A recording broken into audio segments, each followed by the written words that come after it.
هل أتاك حديث ضيف إبراهيم المكرمين إذ دخلوا عليه فقالوا سلاما قال سلام قوم منكرون فراغ إلى أهله فجاء بعجل سمين فقربه إليهم قال ألا تأكلون فأوجس منهم خيفة قالوا لا تخف وبشروه بغلام عليم فأقبلت امرأته في صرة فصكت وجهها وقالت عجوز عقيم قالوا كذلك قال ربك إنه هو الحكيم العليم قال فما خطبكم أيها المرسلون قالوا إنا أرسلنا إلى قوم مجرمين لنرسل عليهم حجارة من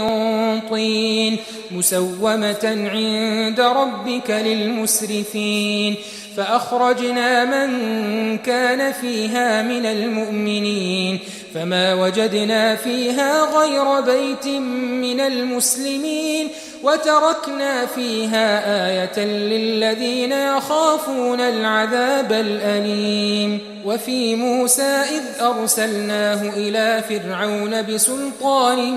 مبين فتولى بركنه وقال ساحر أو مجنون فأخذناه وجنوده فنبذناهم في اليم وهو مليم وفي عاد إذ أرسلنا عليهم الريح العقيم ما تذر من شيء أتت عليه إلا جعلته كالرميم وفي ثمود إذ قيل لهم تمتعوا حتى حين فعتوا عن أمر ربهم فأخذتهم الصاعقة وهم ينظرون فما استطاعوا من قيام وما كانوا منتصرين وقوم نوح من قبل إنهم كانوا قوما